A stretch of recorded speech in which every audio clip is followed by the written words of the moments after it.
I wasn't looking for another woman. I wasn't looking for anyone. My life had been pared down to the essentials: the quiet hum of the library where I worked, the overgrown garden behind my small house, and the thick, silencing blanket of solitude I pulled over myself each night. Solitude was a fortress. After Sarah, it had to be. She'd dismantled me with such casual precision that I'd sworn off the architecture of relationships entirely. Building something with another person, especially another woman, felt like handing someone the blueprints to your own destruction. So I lived in my fortress, content with the orderly silence of the Dewey Decimal System and the predictable companionship of fictional characters. The air in my small town was thick with the scent of cut grass and memory, a combination that could be comforting one day and suffocating the next. This was one of the suffocating days. The afternoon sun slanted through the tall library windows, illuminating dust motes dancing in the golden light. It was a beautiful, lonely kind of light. And then the bell above the door chimed, a sound as familiar as my own heartbeat, and she walked in. 10 years. 10 years without a word, a letter, a single sign that she still existed on the same planet. And there she was, Maya. She stood framed in the doorway, a silhouette against the bright street, and for a heart-stopping second, she was 17 again. Lanky, with that wild mane of dark hair she could never tame, and the same serious set to her mouth. Then she stepped into the light, and the decade settled over her. She was a woman now. The angles of her face were sharper, her shoulders broader, and there were fine lines around her eyes that hadn't been there when she was the girl who knew all my secrets. All of them except the one I barely knew myself. She scanned the room, her gaze sweeping past me without recognition, and my heart, that traitorous organ, gave a painful, stupid lurch. She smelled the same. Even from across the room, I caught it. The scent of cedar and rain-soaked earth. The smell of our shared childhood summers spent building forts in the woods behind her house. My fortress of solitude suddenly felt like it was made of sand. She walked to the local history section, her movements quiet and deliberate, pulling a book from the shelf. My feet were rooted to the floor behind the circulation desk. I was a statue of resentment and shock. The inciting incident of my perfectly quiet life had just walked in, smelling of a past I had tried to bury, and was looking up the town's founding fathers as if she hadn't burned our personal history to the ground. I watched her for a full 5 minutes, my hands clenched on the cool laminate of the checkout counter. My breath was shallow, caught somewhere in my throat. This was the ghost who haunted the empty spaces in my life, the unanswered question that had festered for a decade. Why?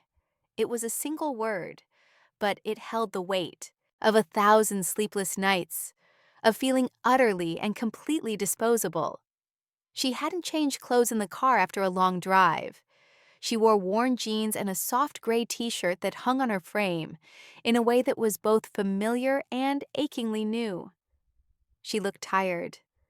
Good, I thought, with a viciousness that surprised me. I hoped she was tired. I hoped the last 10 years had been hard.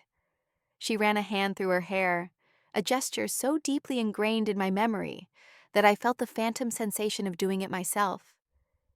We'd been so inseparable, people used to say we moved as one person. Then one day, half of that person had just vanished. Finally, my legs unlocked. I walked toward her, my sensible librarian shoes making no sound on the worn carpet.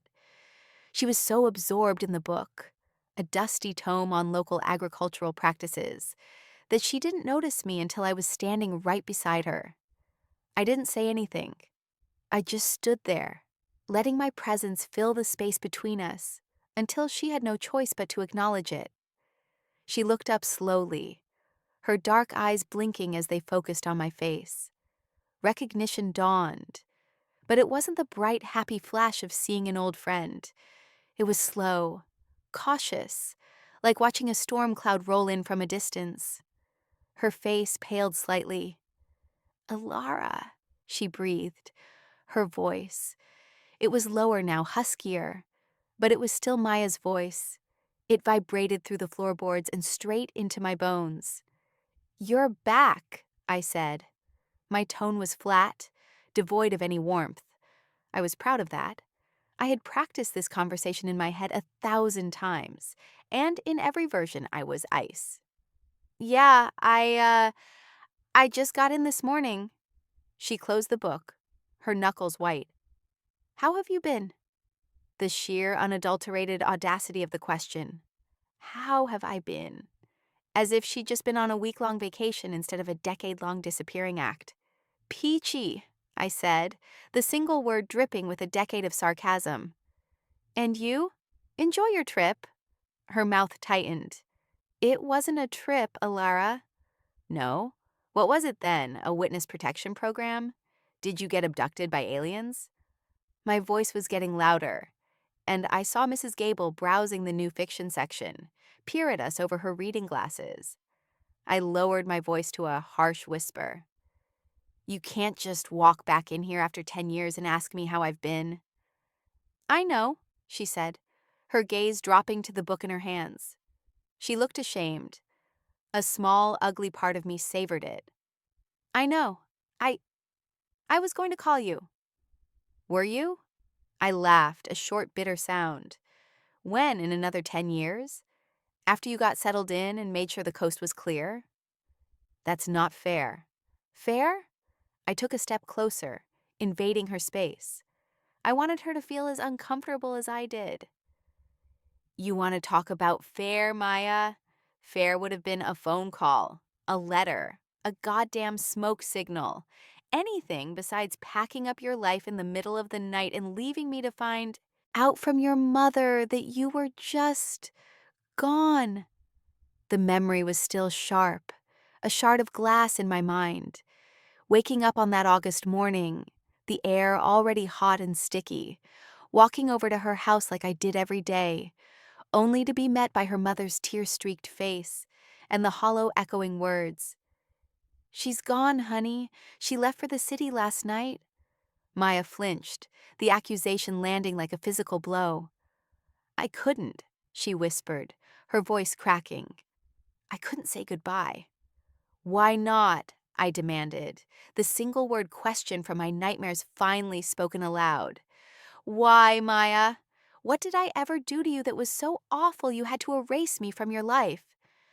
She looked up then, and her eyes were filled with so much pain it almost knocked me backward. It wasn't the answer I wanted. I wanted anger or indifference or a simple selfish excuse. I didn't want this ocean of unresolved sorrow staring back at me. "It wasn't you," she said, her voice thick. "It was never you. It was me. I was a mess." "We were all messes," I shot back. "We were 17, that's the point. We were supposed to be messes together." She had no answer for that. The silence stretched, filled with the soft rustle of pages turning elsewhere in the library, the low hum of the air conditioning. It was a silence crowded with ghosts. I could feel them pressing in, the ghosts of our shared laughter, our whispered secrets in the dark, the easy physical comfort of a friendship so close it blurred at the edges, a friendship I had treasured more than anything, and that she had treated like trash.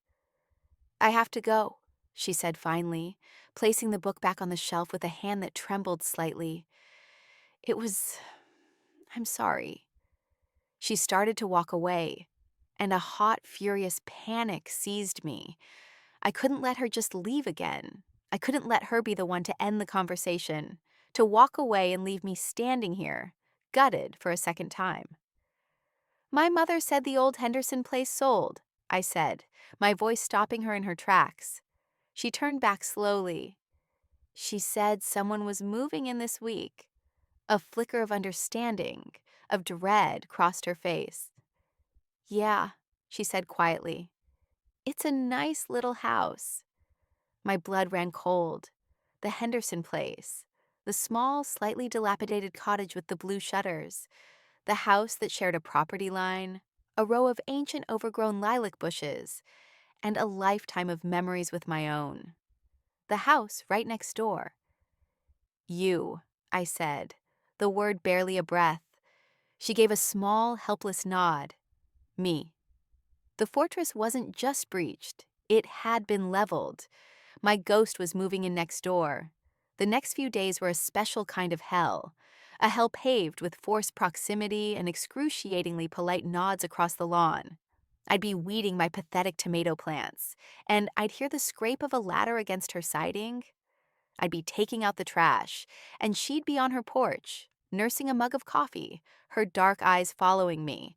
We were two planets locked in a miserable orbit, close enough to feel the gravitational pull but doomed to never connect. I found myself watching her.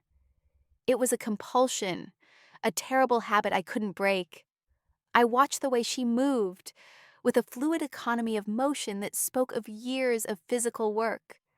I saw the muscles in her back and arms as she hauled boxes from a U-Haul, a strength she hadn't possessed as a teenager.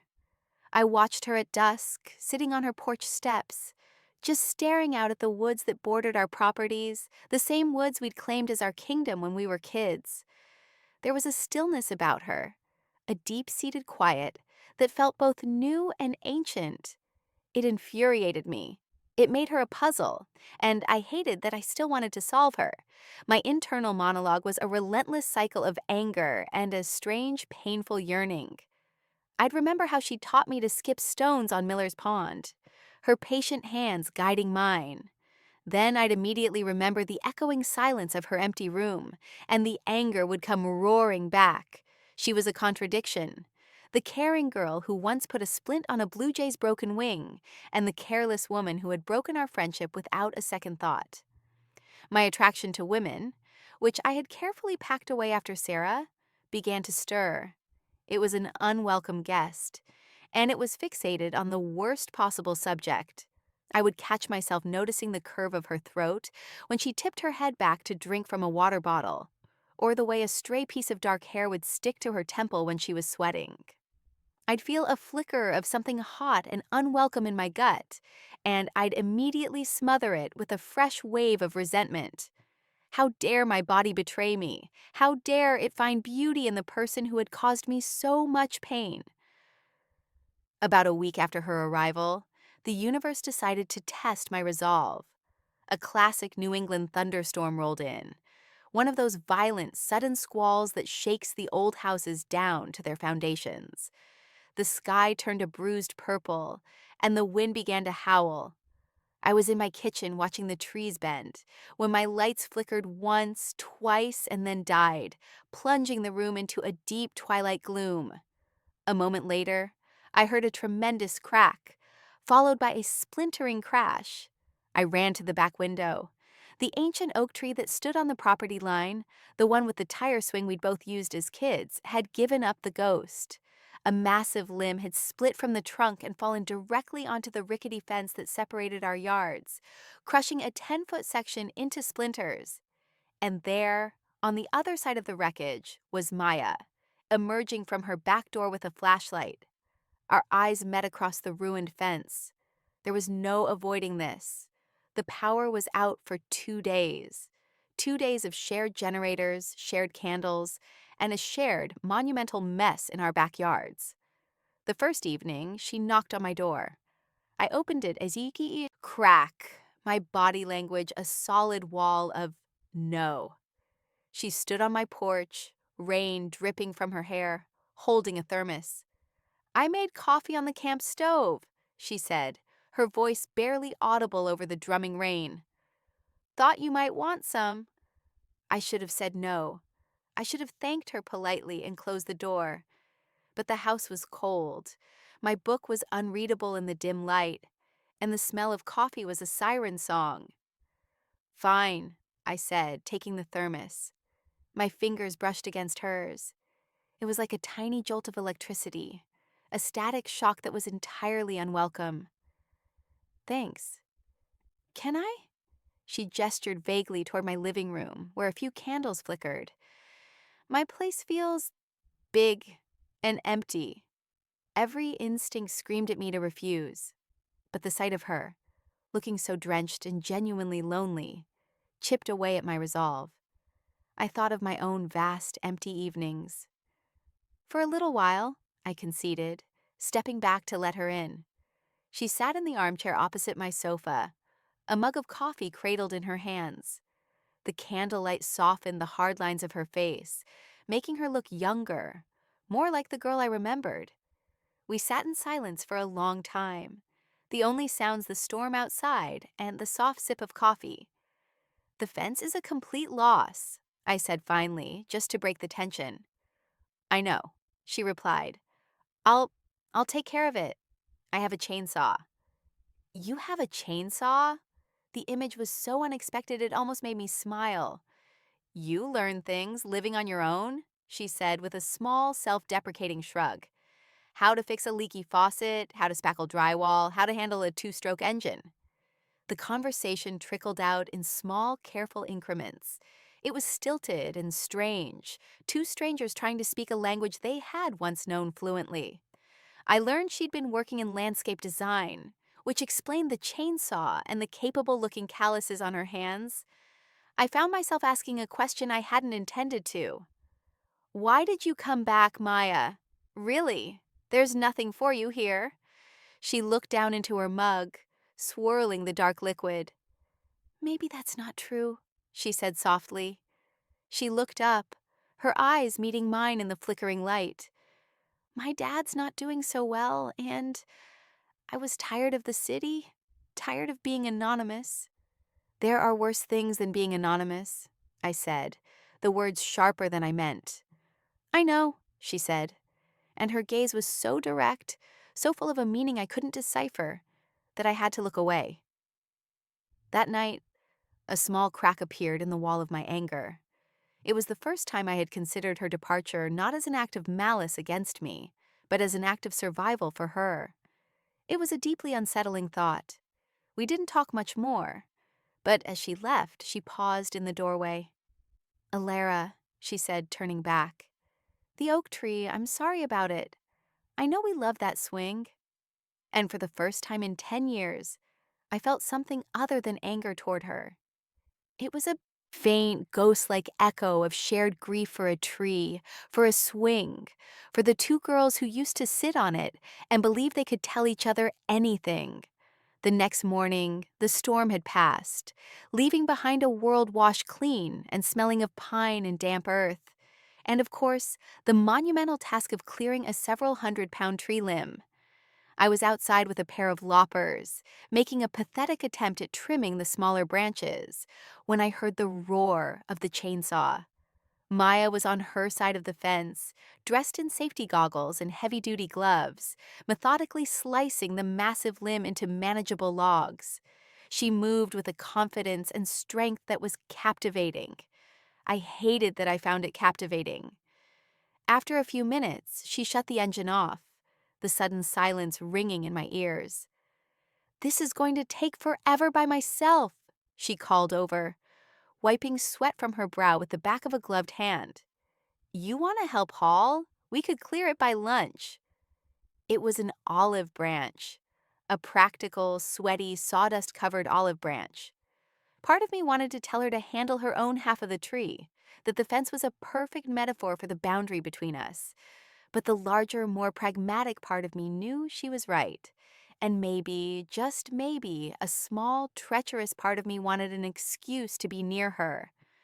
"All right," I yelled back, "but if you cut my arm off, you're paying my medical bills." A ghost of a smile touched her lips. "Deal." We worked together for hours under the strengthening sun. It was hard, physical labor. She'd cut a section, and I'd drag it to a pile at the edge of the woods. We fell into a rhythm, a nonverbal communication that felt eerily familiar. It was the same rhythm we'd had building forts, her the architect and me the supplier of materials. My initial resentment began to dissolve in the sweat and exertion, replaced by a grudging respect. She was competent, she was strong, and she wasn't complaining. Around mid-morning, as I was wrestling with a particularly heavy piece of wood, my foot slipped on a patch of wet moss. I went down hard, the log landing painfully on my ankle. A sharp, searing pain shot up my leg. Alara! Maya was by my side in an instant, the chainsaw discarded. Are you okay? What happened? My ankle! I gasped, trying to sit up. The pain was dizzying. I think I twisted it. Her hands were on me before I could protest, her touch surprisingly gentle as she examined my leg. Don't move it, she said, her voice calm and authoritative. Okay, we need to get you inside and get some ice on this. She was so close I could smell the sweat and sawdust on her skin, mingling with that familiar scent of cedar. Her brow was furrowed with genuine concern. The hurt-comfort dynamic was one I'd read about in 100 books, but experiencing it was something else entirely. It was disarming. It was dangerous. She put an arm around my waist, helping me to my feet. Lean on me, she commanded. I had no choice but to obey. My arms slung over her strong shoulders, my body pressed against hers as we hobbled toward my back door. Her body was solid and warm, and the contact sent a confusing jumble of electricity and alarm through my system. For the first time, the fortress wasn't just breached. I was actively letting the enemy inside. She settled me on my sofa, my foot propped up on a pillow, a bag of frozen peas serving as an ice pack. My ankle was already starting to swell and turn an ugly shade of purple. Maya moved around my kitchen with a quiet efficiency that unnerved me, finding glasses, filling them with water, bringing me a couple of ibuprofen. She was taking care of me. After Sarah, I'd sworn I would never let another woman take care of me. Vulnerability was a liability I couldn't afford. And yet, here I was, incapacitated, and at the mercy of the one person I had the most reason to mistrust. I'm sorry, she said, kneeling on the floor beside the couch. This is my fault. I shouldn't have asked you to help. It was an accident, I mumbled, annoyed at the sincerity in her voice. It was easier when I could paint her as a monster. Monsters didn't bring you ice packs. I'm just clumsy.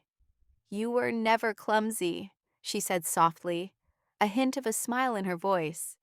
You could walk the top rail of the old bridge without even looking down. I was the one who always tripped over my own feet. The memory surfaced, unbidden. Me, age 12, arms outstretched for balance on the narrow iron rail, with Maya below, watching with a mixture of terror and admiration. It was a simple, happy memory, and it felt like a betrayal to my anger. People change, I said, more to myself than to her.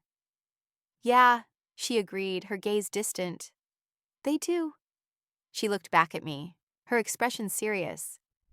When I was in the city, I worked for this big landscaping firm, corporate clients, rooftop gardens and high-rises, that kind of thing. It paid well. She paused, choosing her words carefully. But it was so sterile. All straight lines and imported ornamental grasses. I never got my hands dirty. Not really. I miss the smell of dirt. I miss seeing things actually grow.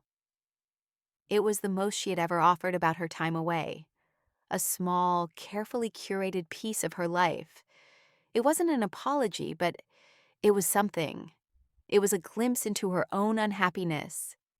So you came back here? To the land of dirt and actual growing things? I tried to keep the sarcasm in my voice, but it came out sounding more like a genuine question.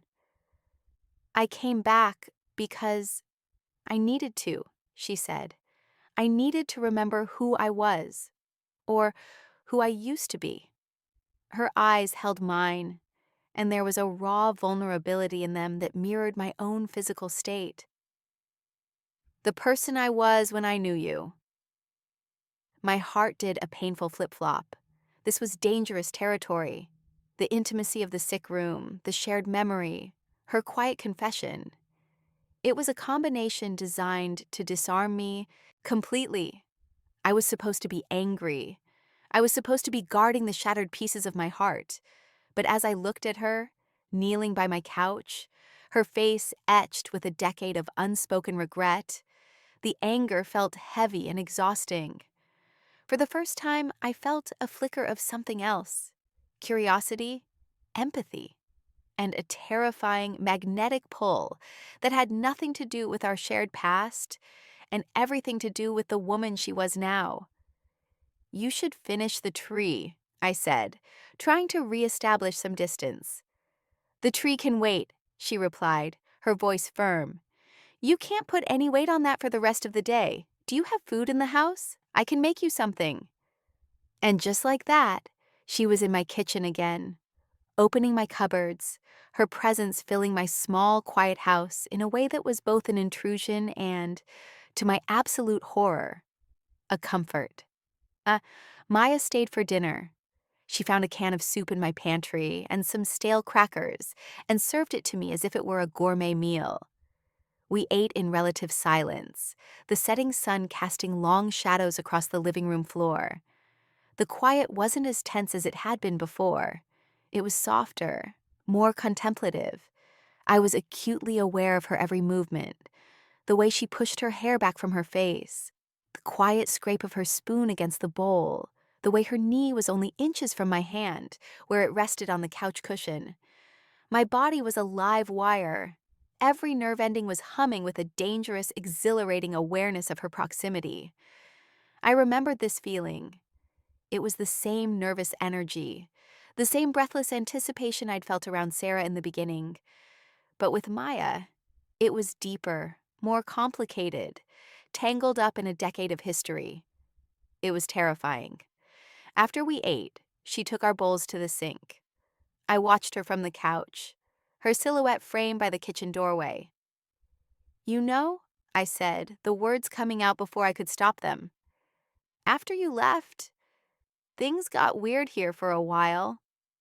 She turned from the sink, her hands dripping with soapy water.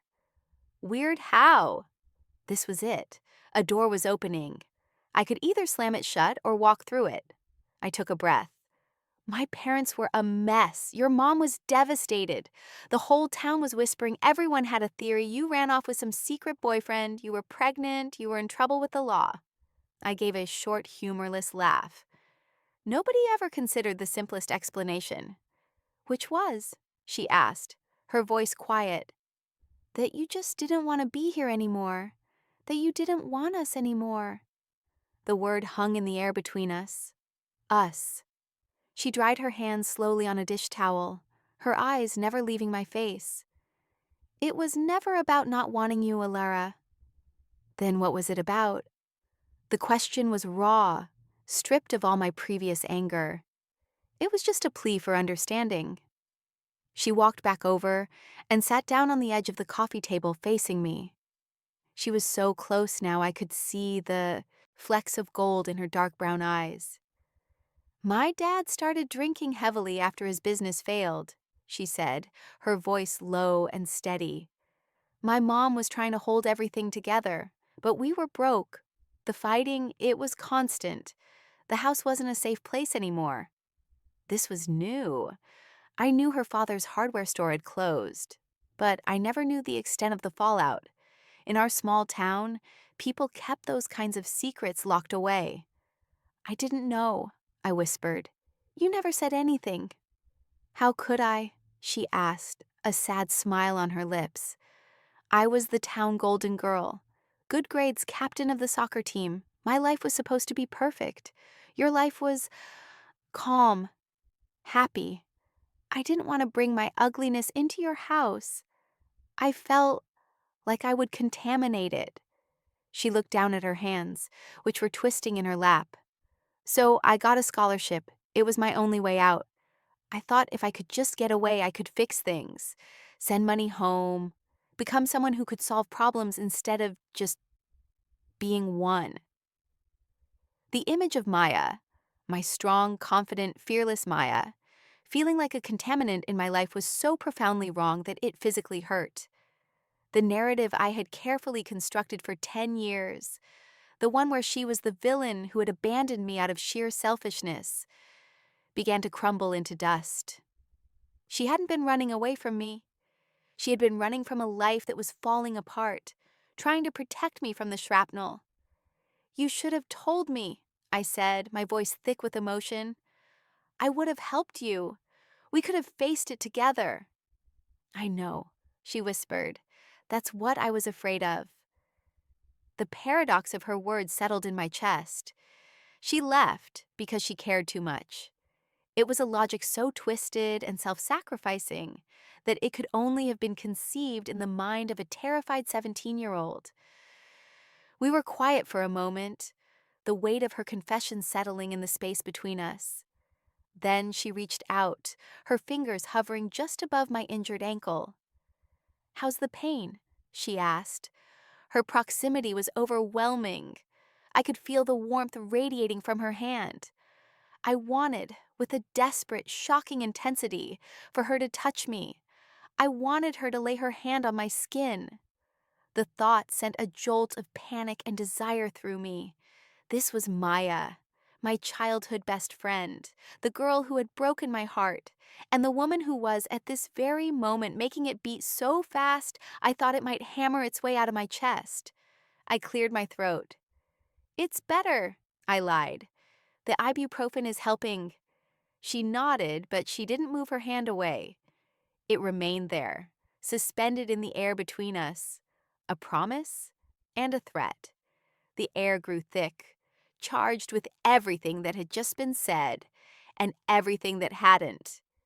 It was in that moment, with the smell of soap and rain and her on the air, with her hand so close to my skin, that I finally admitted the truth to myself. My fortress hadn't been built to keep out love, or even just another woman. It had been built to keep out her, and it had failed. The next few weeks were a delicate, tentative dance. We finished clearing the tree, and together, we started rebuilding the fence. It became our project. We'd spend weekends digging post holes and setting boards, working in a comfortable, companionable silence, punctuated by easy conversation. The anger was gone, replaced by a fragile, budding thing I was too afraid to name. We were rebuilding more than just a fence. We were slowly, carefully rebuilding a connection. But the tension, the undeniable physical pull between us, was a constant thrum beneath the surface of our new friendship. There were moments, so many almost moments. Once we were trying to lift a heavy fence panel into place. I stumbled, and she reached out to steady me, her hands landing firmly on my waist. Her palms were warm through the thin fabric of my t-shirt. We stood there for a second too long, my back pressed against her front, her breath stirring the hair on my neck. My entire body went rigid with a feeling that was equal parts fear and longing. She let go abruptly, her cheeks flushed, and we both pretended it hadn't happened. Another time, we were sitting on her porch after a long day of work, drinking lemonade. She was telling me about a particularly difficult client she'd had in the city, and she was laughing. A real, deep laugh that made her eyes crinkle at the corners.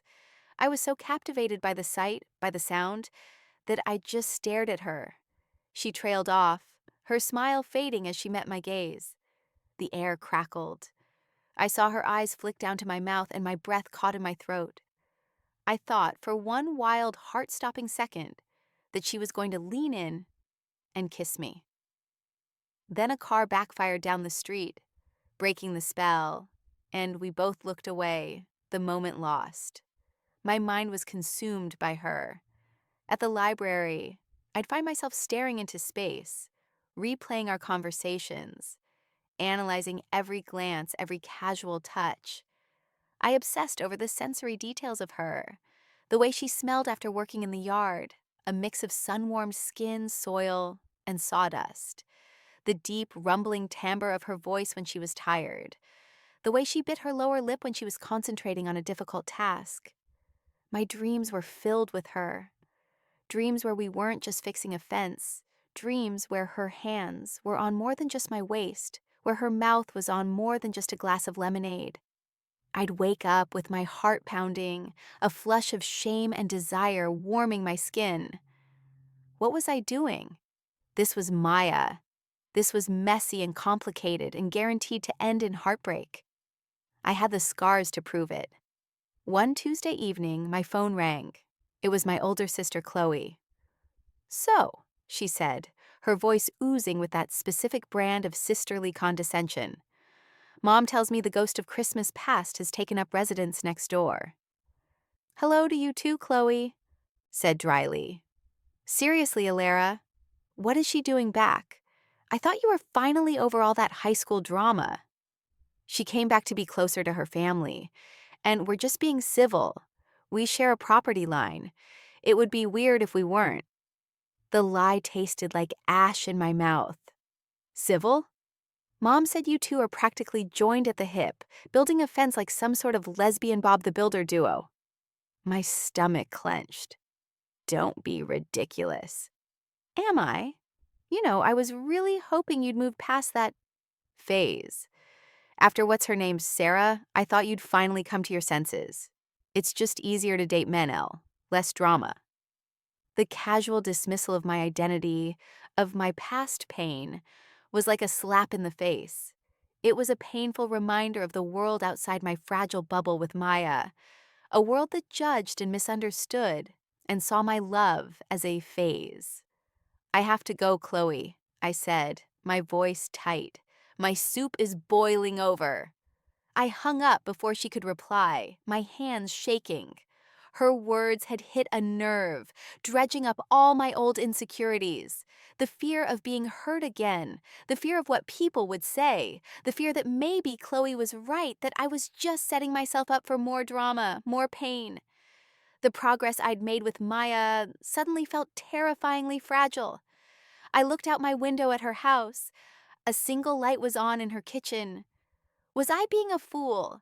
Was I letting this woman, who had already destroyed me once, walk back into my life and do it all over again? The fear was a cold, coiling thing in my gut. I resolved to pull back, to rebuild my walls, to put the comfortable distance of neighbor between us once more. The dam broke on a Saturday. We had finally finished the fence. The last board was nailed into place. The last post was set. It looked good, solid, a straight, clean line between our two properties. To celebrate, Maya had suggested a small bonfire in her backyard, just like we used to have as kids. I had almost said no. Chloe's words were still ringing in my ears. But the thought of spending the evening alone, staring at the new fence that was a monument to our renewed connection, was even worse. So I went. The fire crackled and spat, sending embers dancing up into the twilight sky. We sat in a pair of old Adirondack chairs, a comfortable distance between us, a six-pack of beer on the grass. But the air was anything but comfortable. It was thick with unspoken things. My resolve to pull back had melted the second I saw her, her face illuminated by the firelight, a small, hopeful smile on her lips. "It looks good," she said, nodding toward the fence. "We did a good job." "We did," I agreed, taking a sip of my beer. The silence that followed was heavy. I could feel the chasm of the last 10 years yawning between us again. All the questions I still hadn't asked. All the answers she still hadn't given. "Maya," I started, my voice tight, "when you told me why you left, about your family, I believe you. But there's something you're not telling me. I can feel it." She stared into the flames, her profile rigid. "Alara, don't." "No," I insisted, my voice rising with a decade of frustration. "I have to. I deserve to know. Why couldn't you tell me? Why couldn't you trust me? I was your best friend. I would have done anything for you. I would have hidden you in my basement if I had to. Why did you really cut me out?" I saw a muscle jump in her jaw. "Because it was complicated." "Everything is complicated. That's not an excuse to throw people away." I was on my feet now, pacing in front of the fire. "You left me with nothing, Maya. No explanation. I thought I'd done something wrong. I spent years, going over every single conversation we ever had, trying to figure out what I did to make you hate me." "Hate you?" She shot to her feet, her eyes blazing in the firelight.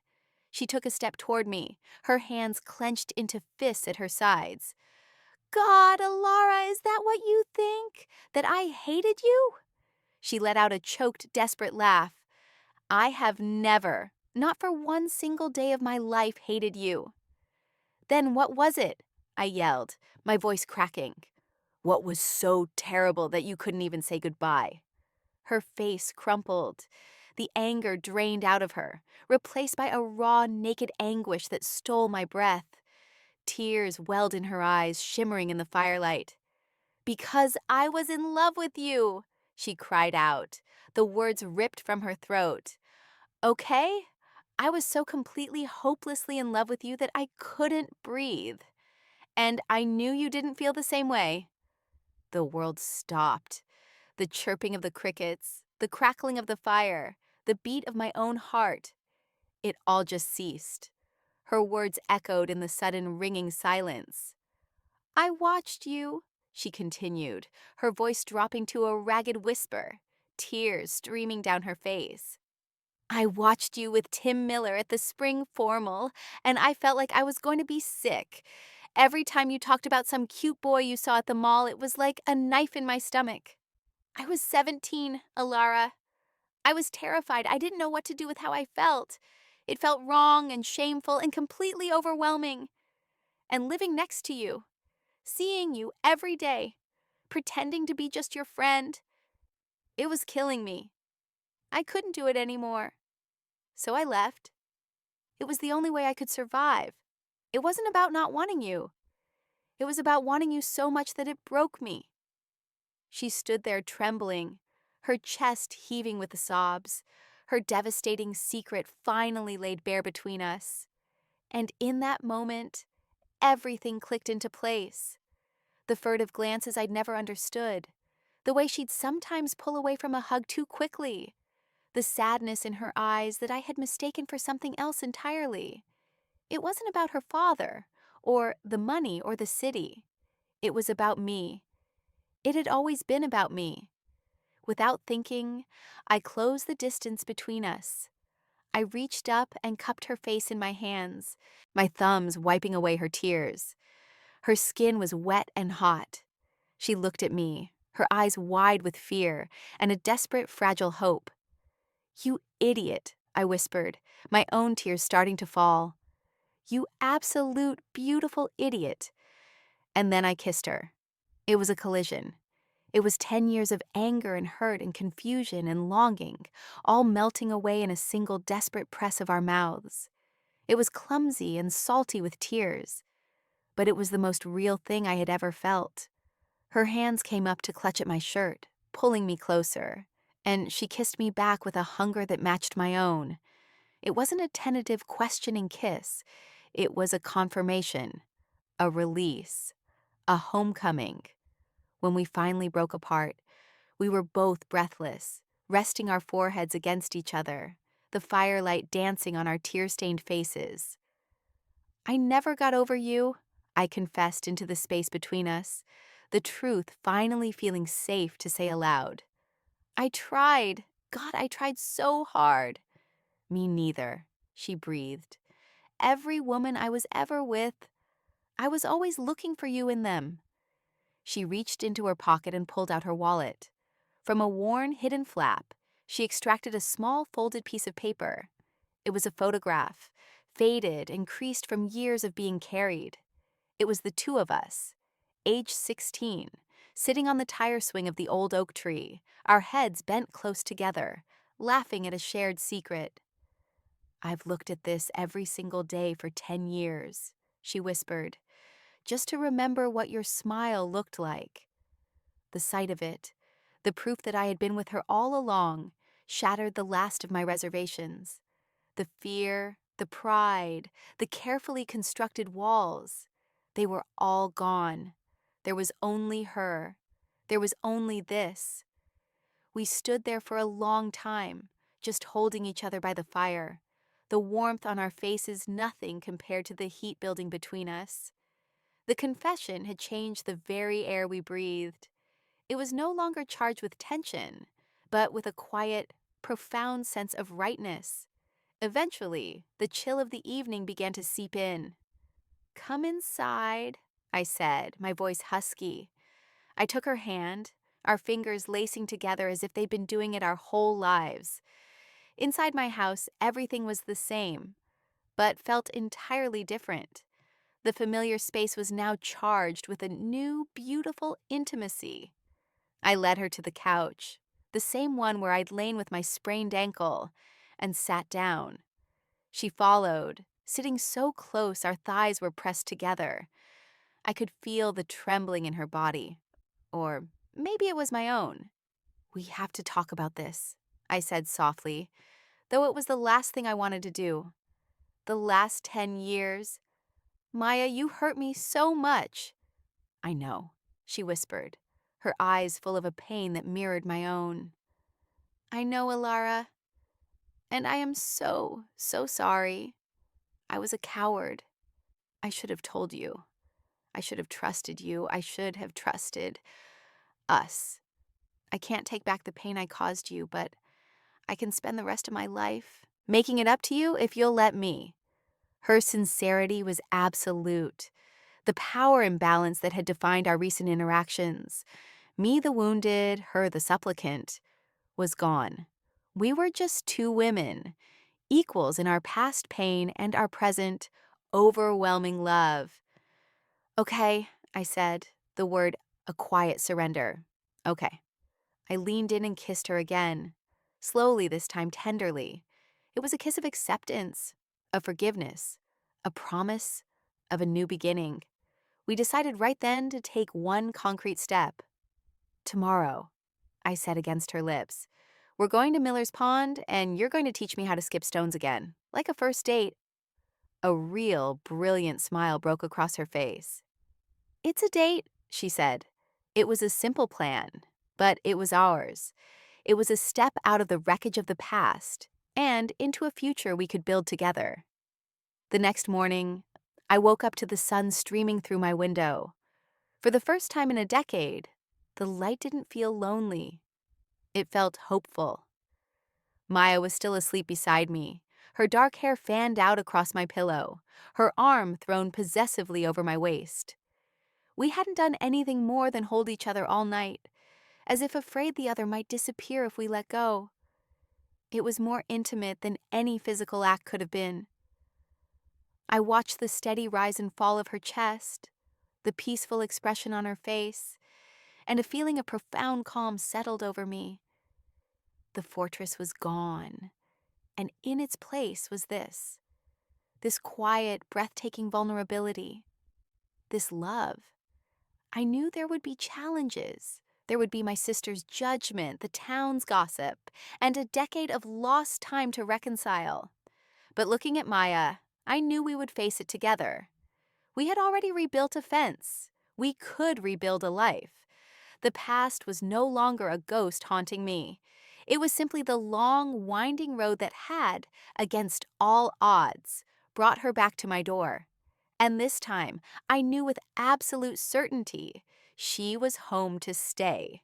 When you've spent so long believing a story of abandonment, how do you learn to trust that this new chapter, the one filled with love and forgiveness, is actually real? Maybe you don't, not all at once. Maybe you just take it one day, one kiss, one perfectly skipped stone at a time. If you were moved by this story of second chances and rediscovered love, please give it a like. Subscribe for more stories about women loving women. And let me know in the comments what you think about taking a leap of faith for love.